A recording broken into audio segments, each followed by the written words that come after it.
अस्सलाम वालेकुम मोअज़्ज़िज़ दोस्तों, आज मैं आपसे अंबिया किराम के मौजूदात के मुतल्लिक़ चंद सवालात करूँगा। सवालात का जवाब कमेंट्स में ज़रूर दीजिएगा। तो चलिए वीडियो को शुरू करते हैं। किस नबी अलैहिस्सलाम ने चांद के 2 टुकड़े किए?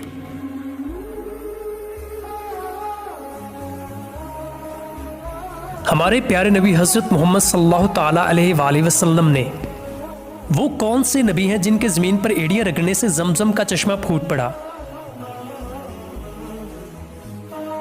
हज़रत सैयदना इस्माईल अलैहिस्सलाम के ज़मीन पर एड़ियाँ रगड़ने से जमजम का चश्मा फूट पड़ा। वो कौन से नबी अलैहिस्सलाम हैं जिन्होंने पत्थर पर असा मारा तो 12 चश्मे फूट पड़े? हज़रत सैयदना मूसा अलैहिस्सलाम।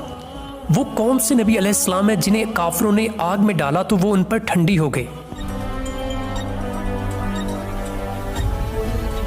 हज़रत सैयदना इब्राहीम अलैहिस्सलाम।